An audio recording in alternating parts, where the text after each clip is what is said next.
Switch.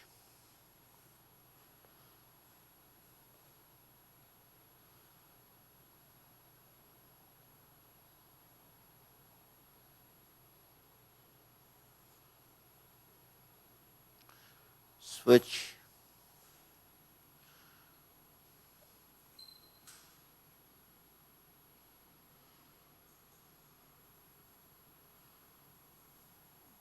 Okay, center.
Okay, shake it out.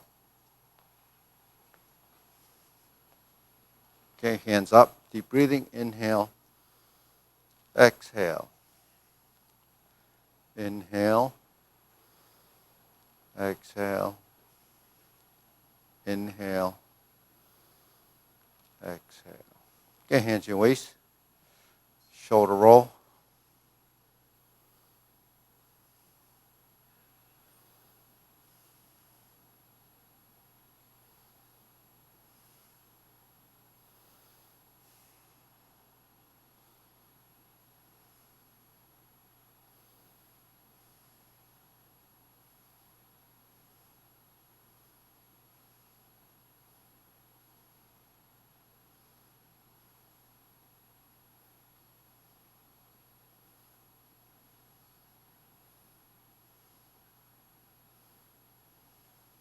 Reverse.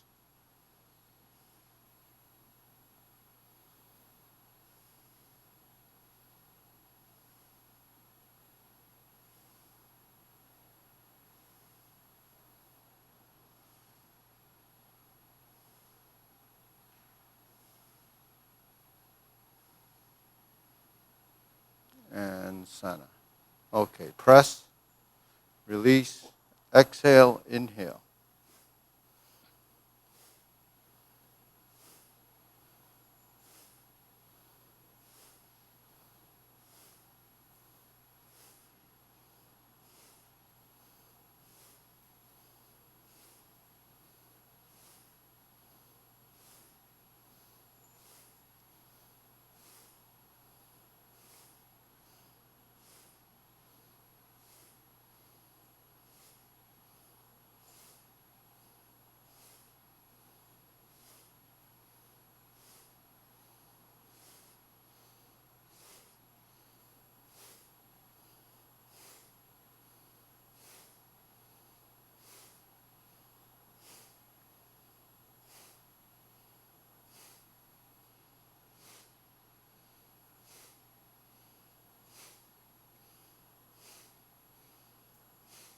And center.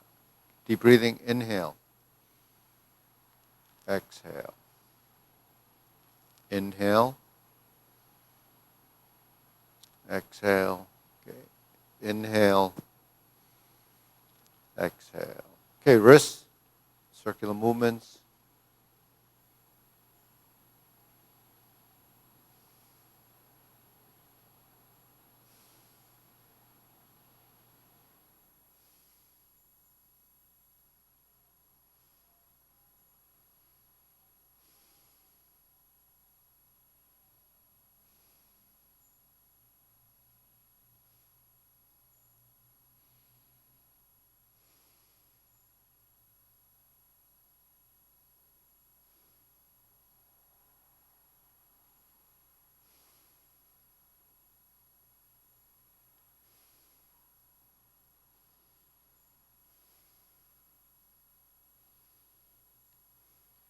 reverse.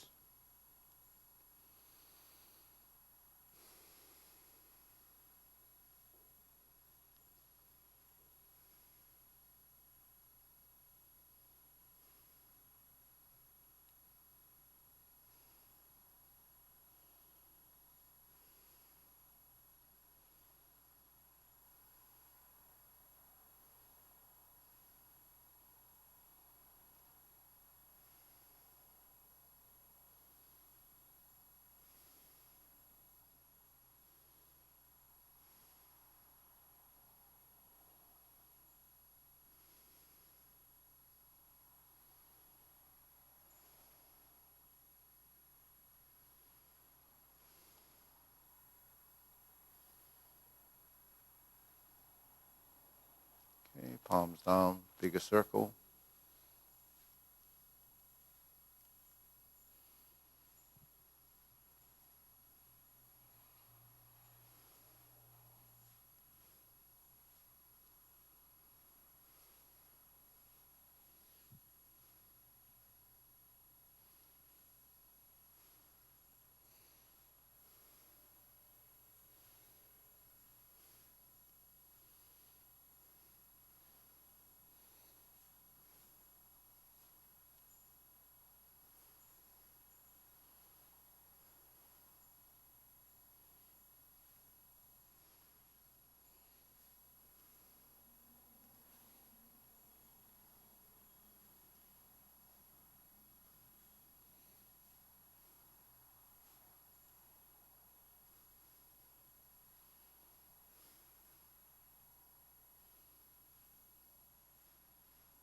And stop. Okay, shake it out. Okay, leg swing, foot out, ready.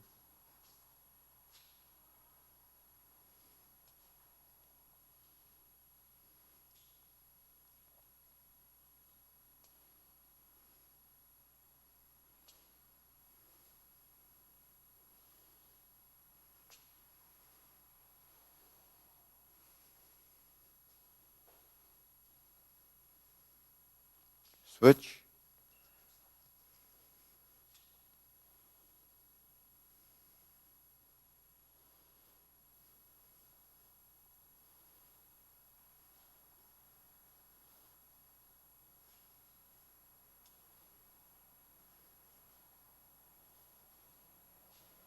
And center.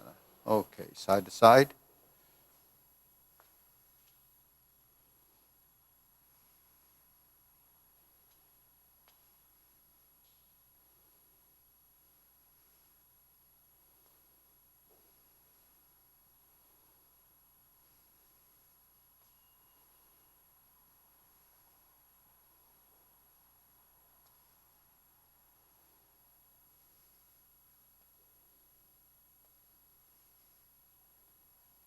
And center.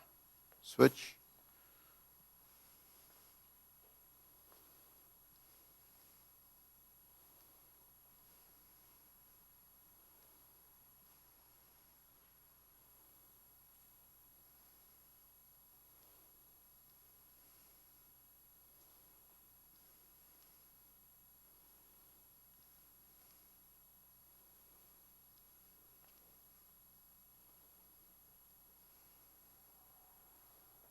And center.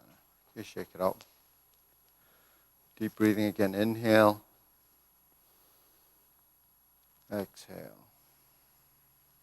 Inhale. Exhale. Inhale. Exhale. Okay, silk rolling.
Sana, switch.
Okay.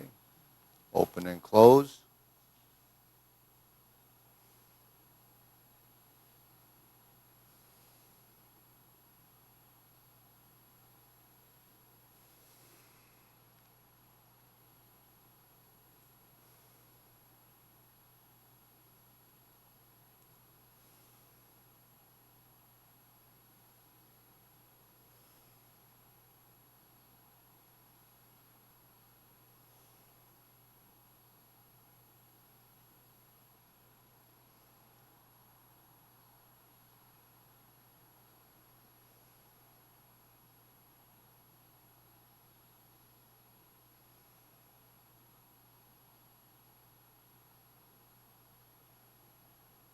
Switch.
Okay, Sana.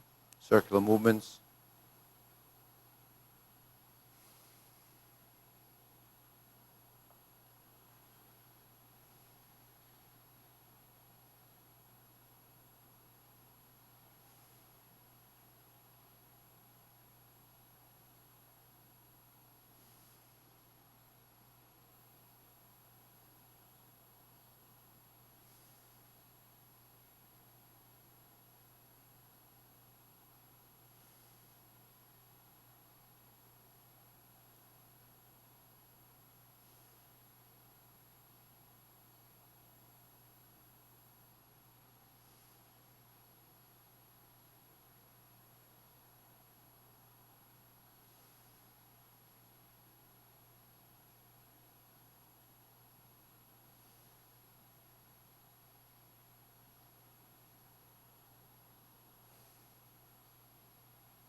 Okay, lower hoop.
Shoulder height.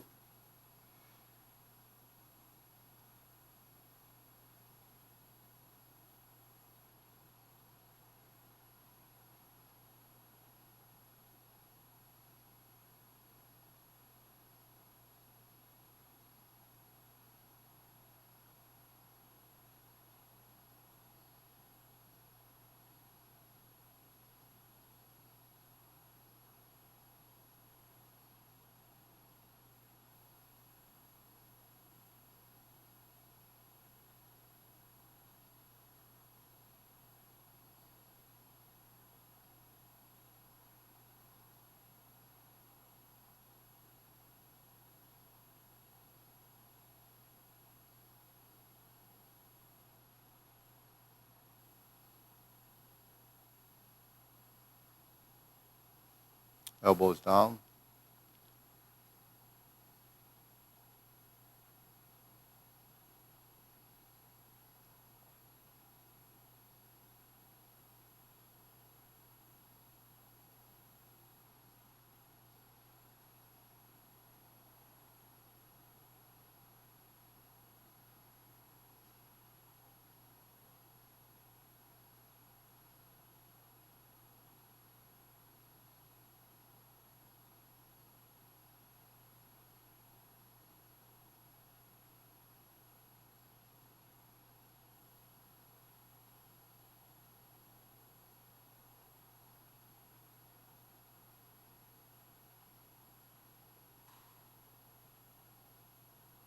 Lower.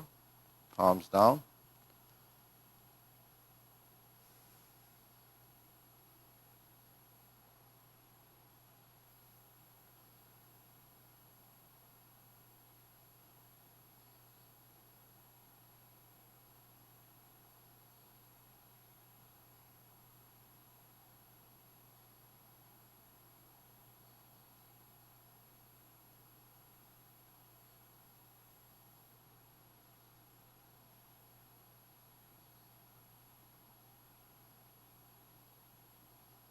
Extend.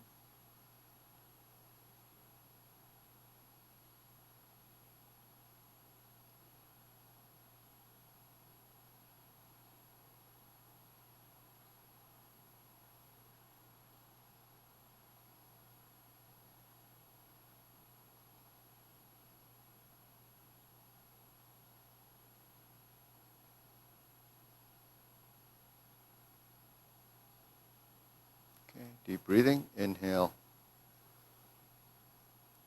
Exhale. Inhale. Exhale. Inhale.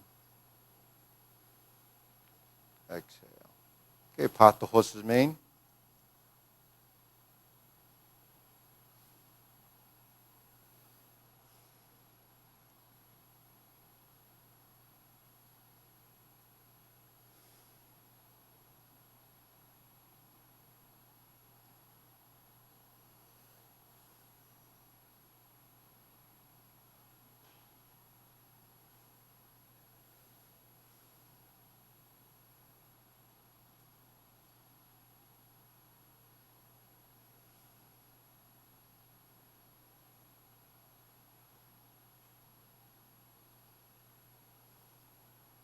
Switch.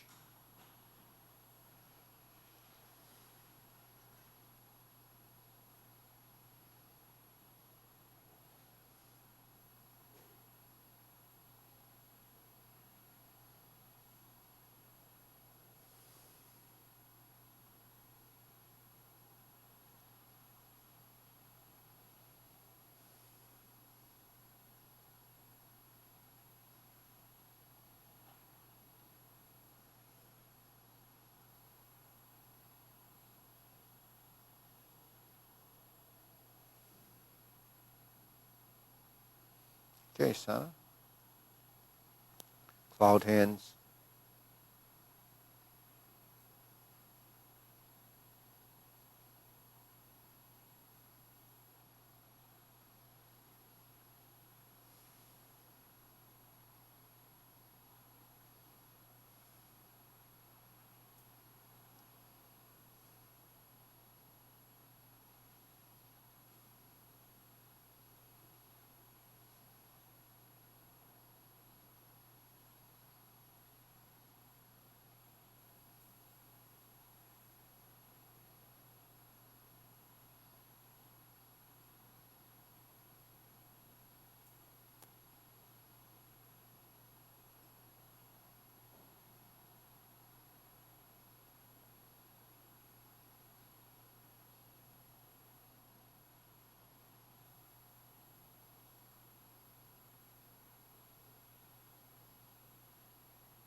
Okay, carry tiger to the mountain.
Okay, infinity sign.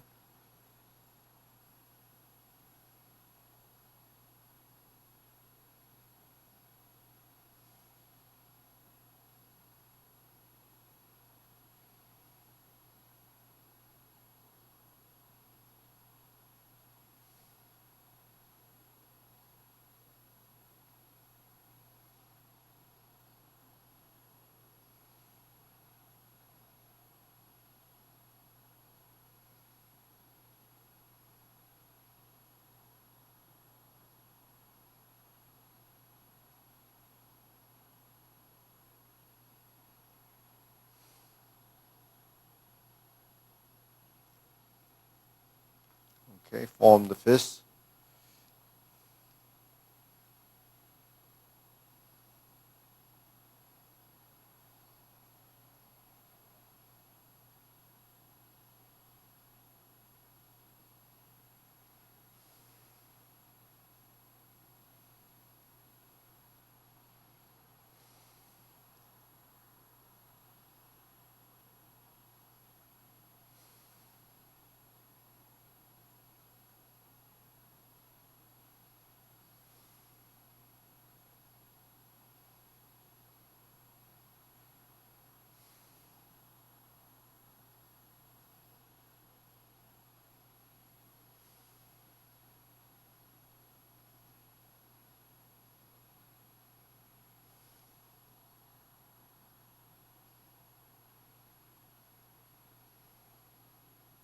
Okay, palms together. Strum the lute.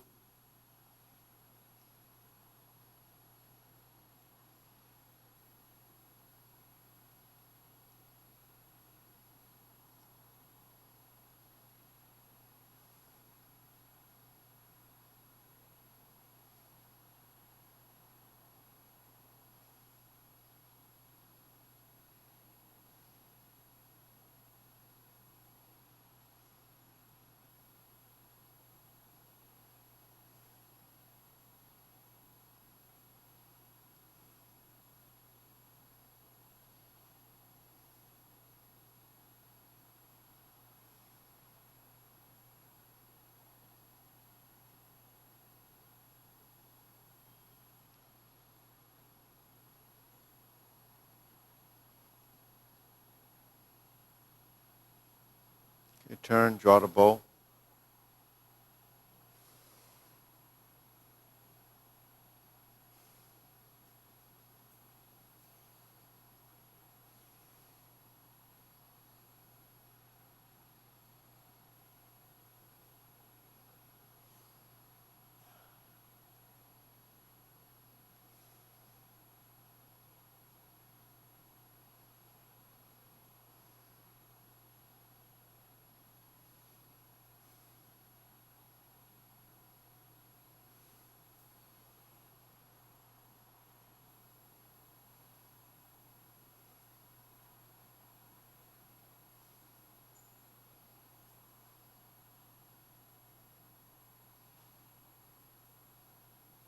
Okay.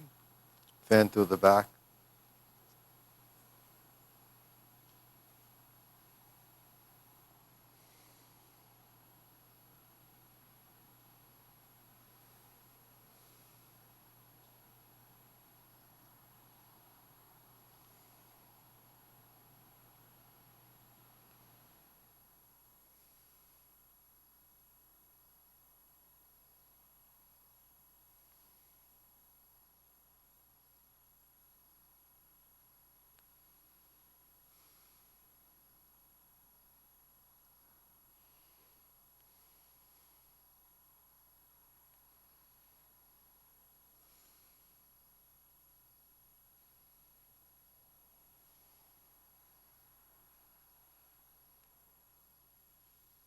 Okay, raise the hand.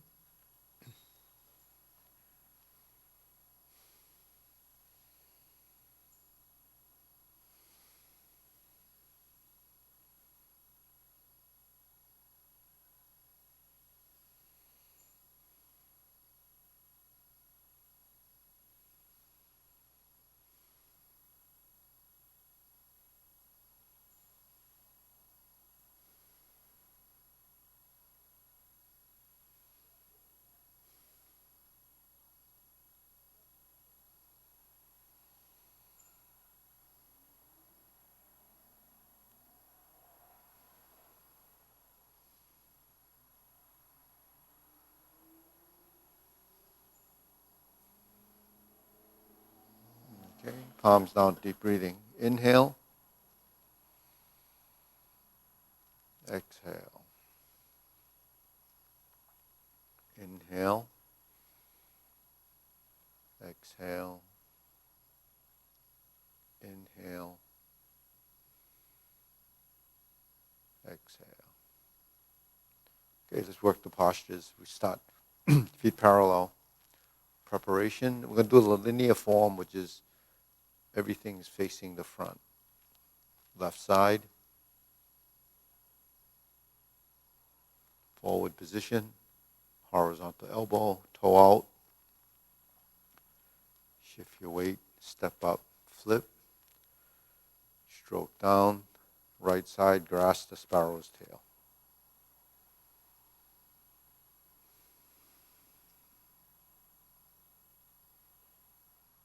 Single whip.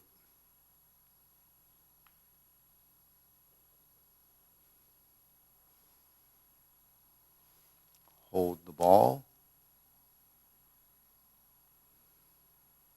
Shift. Diagonal flying. Shift. Step up. Press forward. Step forward. Continue forward. Step up to shoulder width. Raise the hand. Bend from the waist. Stalk flap swings. Bend knees. Step up. Left side. Brush knee 4 times.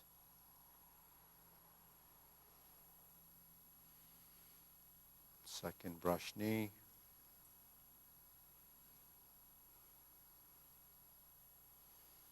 Third brush knee.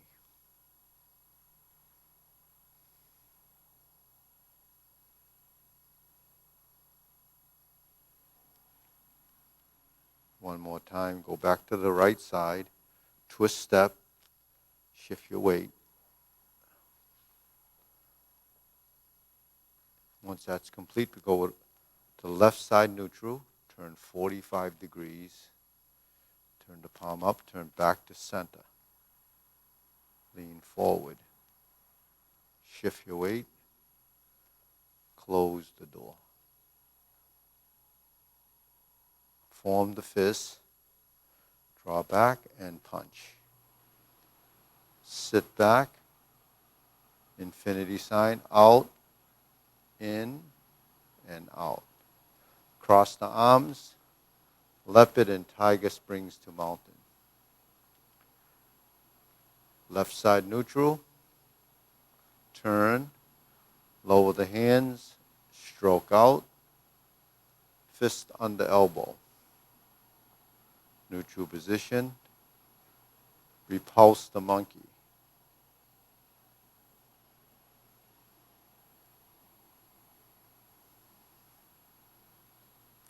It's done 3 times. Going to your right, straighten the back foot, shift your weight, reverse. Sit back, forward, reverse, step back, neutral right side. Level the arms, just holding the ball, toe out, step through, diagonal flying, sit back, face the mirror, pull the foot in, lift up, insert needle. Step forward, adjust, fan through the back. Okay, let's retreat, step backwards, hold this position. So we have the right foot forward now. Stroke down, invert the hand, sit back, turn your shoulders, parry and punch. Step forward, punch, divert, block, and punch. Cross the arms, leopard and tiger springs to mountain. And then we can pause. So what you learn when you do the form like this is that each posture is one unit. And then you have to connect these units by linking them together. But when you transition from one posture to the next posture, you have to maintain the structure. So that's sustaining your position. Then you get to the next one. So all the fundamentals that you've built over time, the positions, the geometry of the positions over time starts to be embedded in your system. Then you draw off of that as you start to synchronize it. But the thing is, when you're just running through the form, a lot of times you don't pay attention to the next posture, that's the connection between. So that's where the form starts to lose its continuity. So the idea is to string it together and then build that sequence. But the transitions that you have that go from one posture to the next has footwork.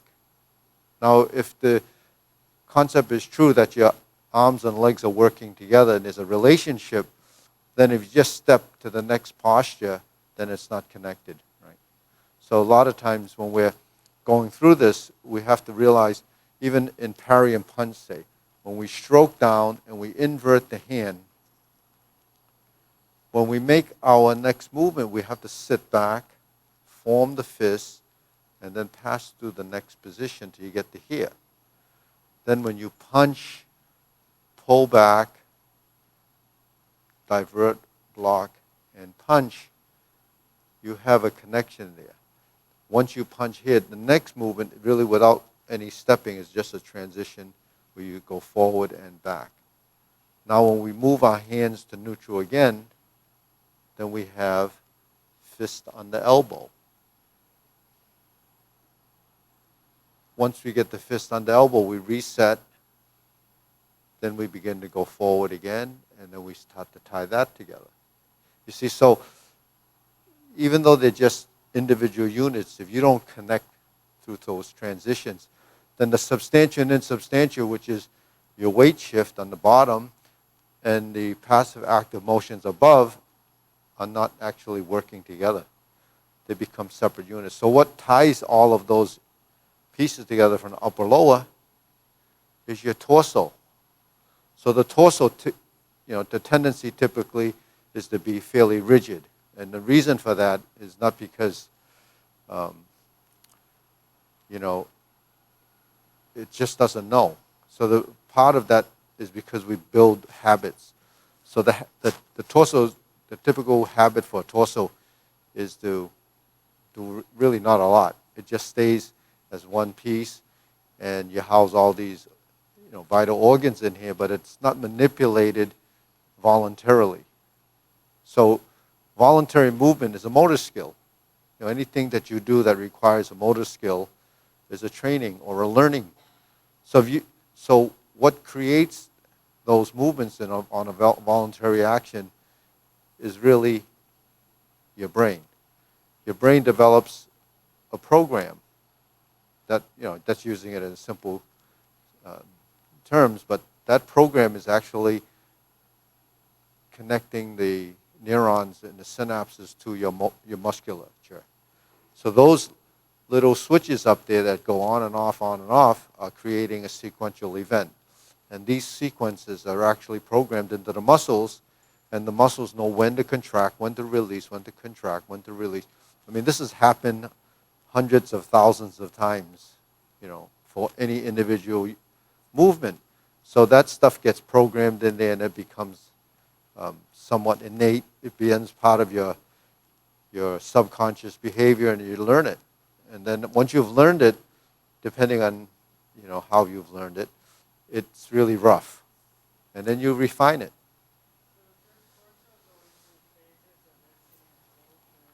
Yeah, you say it again? Yeah. Yeah, torso is going through the same thing. Because of this balance, just say passive and active movement. Passive and active movement is a combination of the active movement, which was sort of recruiting a musculature to do something, right? So an active movement is like, if you say doing it on a physical level, it's taking a set of barbells and going like this, and going like this. So this is past active. You're pulling and you're contracting your muscles to create an action in this direction. Now, a lot more is happening than this, that muscle contracted. Your hand has to grip, otherwise you wouldn't hold the bar. This has to contract in order for you to lift. Your back has to be responding so you don't tip over because it's added weight. Because anytime you add a weight to the front of your body, you create a force. It's a moment. It causes you to tilt. Like when they build a building and they put a porch on the front of the building, it's cantilevered out. They don't just attach it to the front of the building. Those beams go inside the building, and it creates the strength from the leverage that has the point where it sits on the wall, and it's actually supported inside, counteracting the weight on this side. So our body, when we lift our arms, we're creating something, a shelf. So if it's not supported here or the back, then it's going to tip over. So your body actually has to support that. But that's muscular contraction. So in Tai Chi, how much strength do you need to create the right amount of force? Well, you can be pretty stiff, and it's going to do the job, right? You'll hold it up there, and it's going to do what it's supposed to do. But we're trying to respond and use the correct amount of strength. So in Tai Chi, the principle is called use your will and not strength. Your mind intent and not strength. So mind intent and not strength means how much strength is required to do that task without excessiveness, without deficiency. Deficiency, you would lift and you don't have enough to lift it.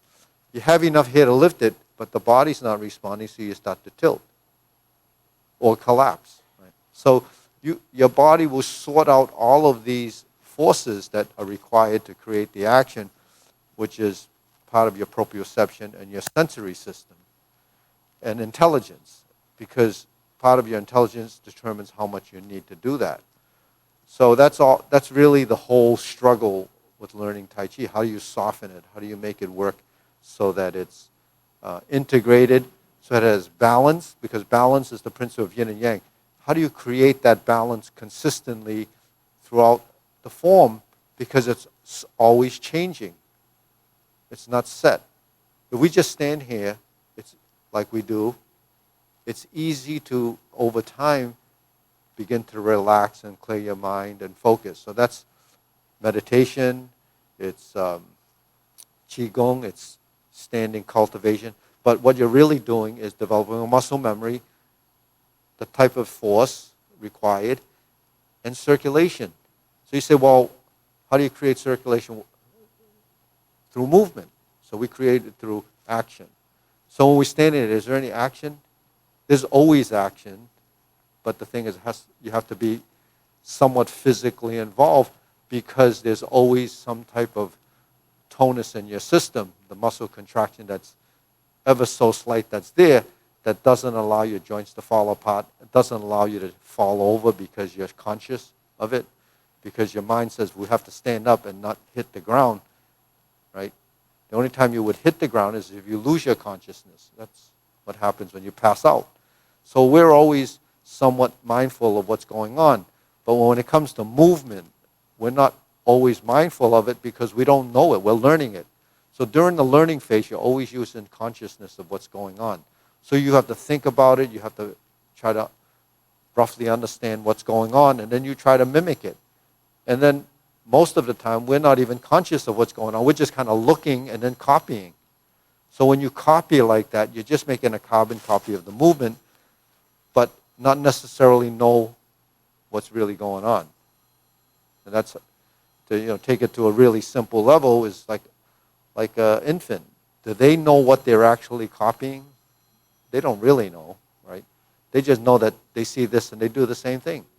Or they see a bunch of things hanging in and they go, they don't know it. But what they're doing over time is starting to recognize shapes, colors, objects.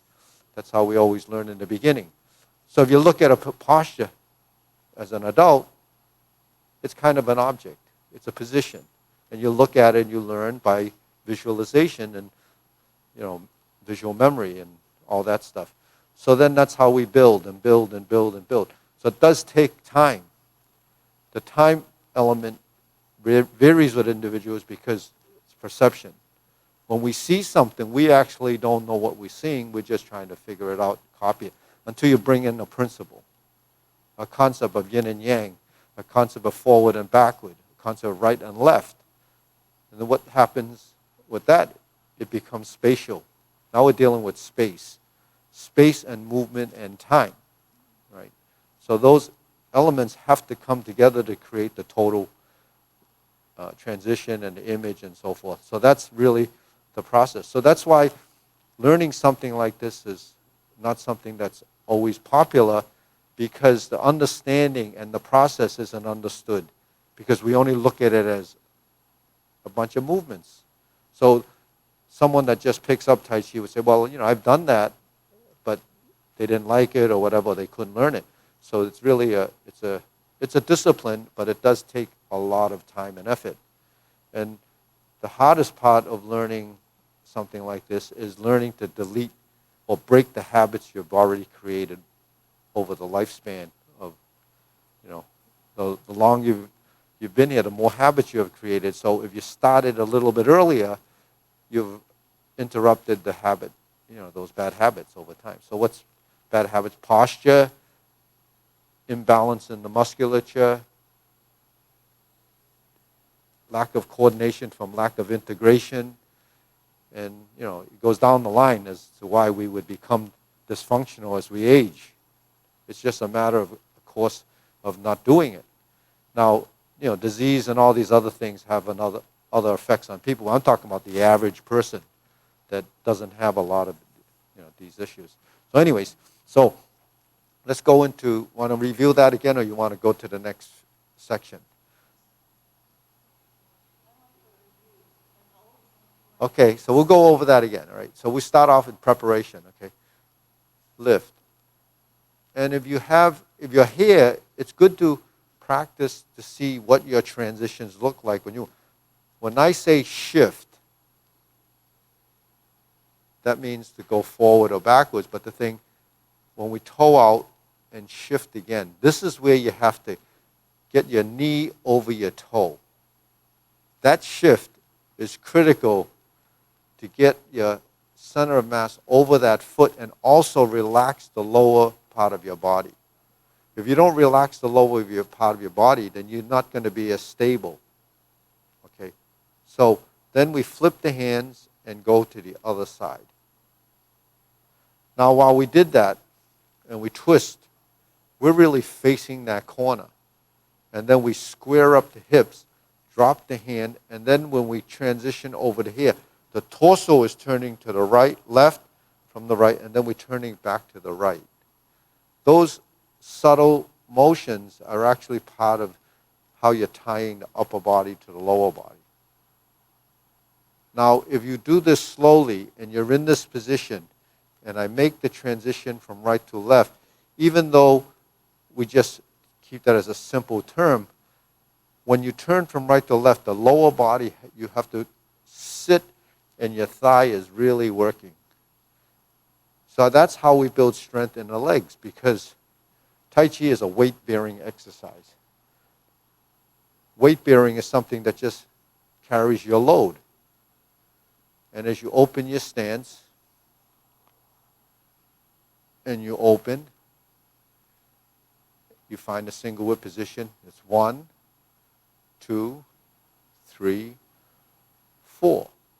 Now, what happens when you do this, this, and this?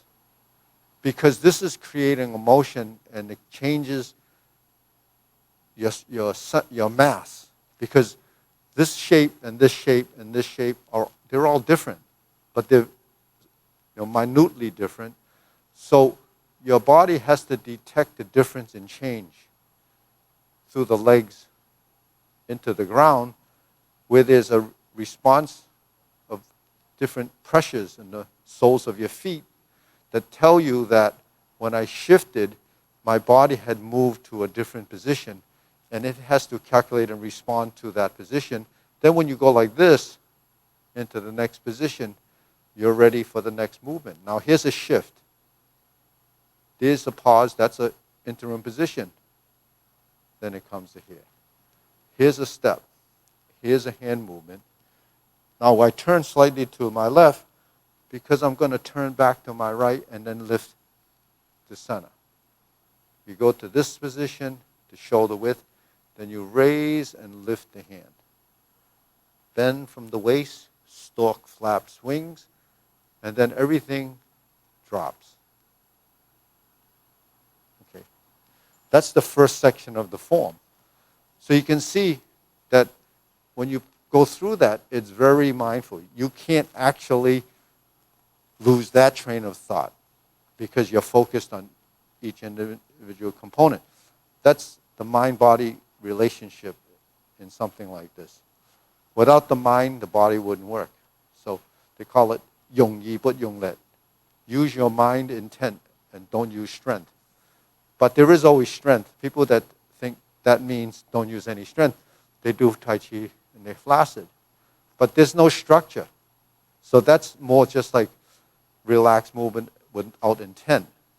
The intent side of it brings in functionality and motion and how you can use your body. So that's a whole totally different approach in what people think as exercise. So anyways, so do you want to reveal that again? So preparation. So this is really going to help your long form.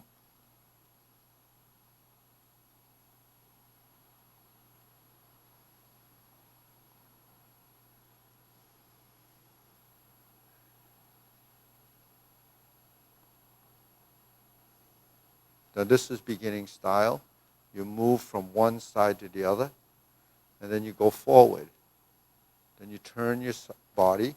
So the torso, the spine, the legs, and the arms are constantly interacting. Now we check our weight here. We step out here, and we settle. We open. Now, here's the counterbalance. When we open, the body is like this. And then when you turn this foot out, your body is also counterbalancing, and then you draw, and then you reset. So that happens up here and down here. Then you turn, your spine turned, your torso actually became part of that. And then we're like this. Now the weight went to here, this became less substantial, and you start to lean. And then you pivot. And then you shift. We're here, we turn again, and we're down. We step through, and then we lift. Then we bend. Then we shift. Now, the stalk flaps through, we see the circle, but do you feel it in the soles of your feet when you shift the weight? I'm weighted on this side now because my body is here. There's nothing here. When I come up to here and then it resets, I'm here. You see? So when I'm here, I'm on the ball of this foot and the heel of this foot until I'm down. See? So the toe-heel relationship is a constant, and the toe-heel relationship doesn't allow you to become double-weighted. Because you notice when we're here, it's a heel, toe. When we go here and we push forward, it's a heel and a toe. Meaning that there's a little more pressure on the front and back. So even in the feet, the movement is adjusting. It's not always heel, toe, toe. So, that goes down to the sensitivity of the soles of your feet. Because the soles of your feet have these nerve endings that pick up what's going on, and it sends these impulses to the brain, and it tells you you need this in order to stay erect, in order to make your transition, and then it sends the signal back, and there's a response, and the musculature reacts. So all of this stuff is happening simultaneously while we're going through a couple of motions. So that's how your system is working. So that's on this neuromuscular skeletal, idea. And it's true that it happens like this, otherwise that's the research, that's how we know how the brain functions, and we know the musculature. Now, while we're doing all of these movements, your body, on another level, is producing a certain amount of energy. It's circulation, it's using your oxygen, it's using the resources that you've gotten from nutrition and all the chemicals in your body to create the energy to fire the musculature on a cellular level. So if you have total circulation, then your cellular system is going to be working even better, and you have better circulation to the joints and the ligaments. And because we're not using excessive strength, you're not creating the same kind of inflammation you would do on a physical level. Because what we know, that inflammation causes a lot of damage. It causes a lot of things that raises havoc in the body. So everything they talk about is reduce the inflammation, right?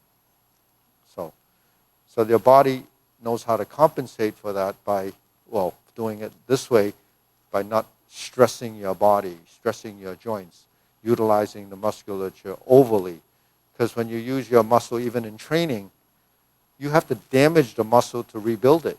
And that's part of how a bodybuilder works it, because they damage microscopically or whatever, and then it heals, takes a couple of days, you recover, then you do it again. That's why you get sore, you get, all the stuff that happens in the body when you exercise.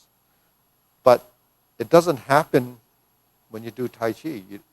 Only in the beginning you would feel that kind of stress because the body's not used to it. And the body's not used to it because it doesn't know how much strength to use. So you end up using too much strength and it becomes a physical exercise.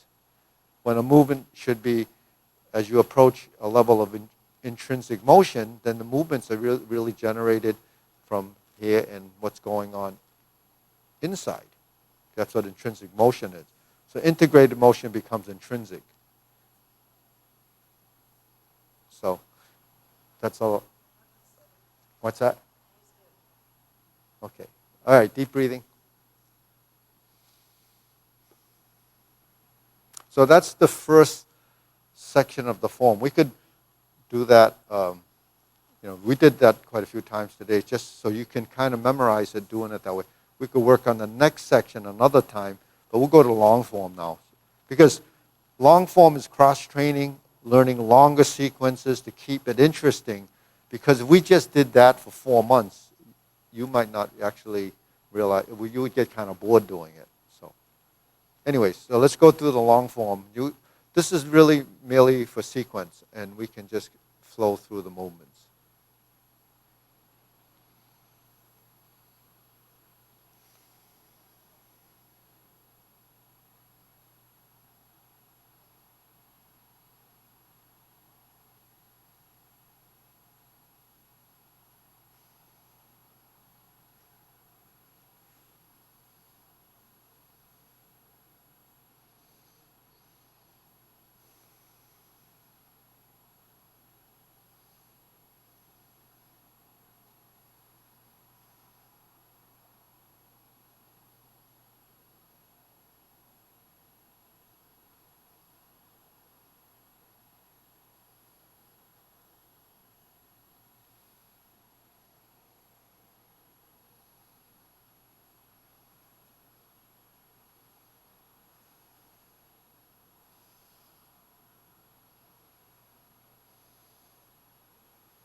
Okay, deep breathing.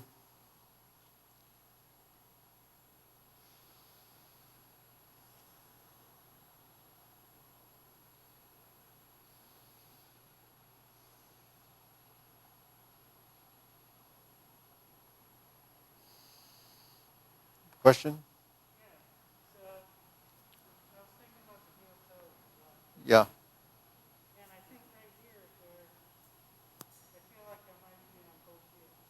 Yeah, because you're not relaxing your ankle and your knee is not forward. Yeah. So as soon as you bring your knee forward, it changes the pressure. But that really is dependent on how we loosen our ankle. Because a lot of times people bend their knees. You could bend your knees and not fold your ankle, but when you bend your knees and not fold the ankle, your butt goes out. It's because your body has to counterbalance, otherwise you would tip over. And if it didn't go out, you actually would tense. If you tried to keep your body straight, you'd have to tense in order to sustain yourself. So, yeah.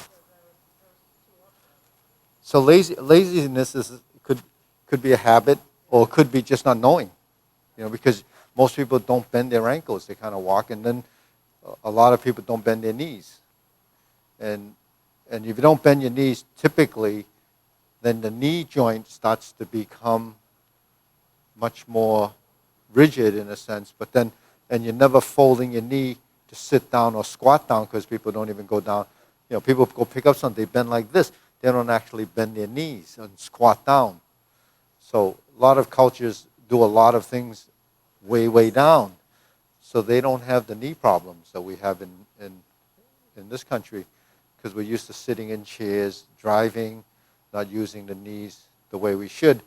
So it's a good industry to get into, replacing knees. It's a very lucrative.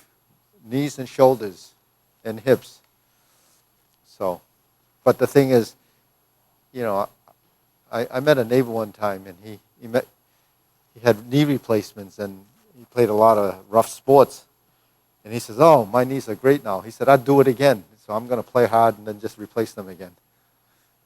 But I don't know, if you like that pain and suffering, I don't know, maybe it's a good thing for you. So, but it's one of the things, if younger people doing Tai Chi have a whole different perspective of what older people would do, or middle-aged people, or senior citizens, because your goals and objectives are different. So you have to kind of support that side of it. When I was younger, I was very physical too, because that's all you're interested in, is the physical side of the movements. But then as you evolve, you start to develop, more intrinsic motions, and the importance of not doing that. So I call that age-appropriate exercise.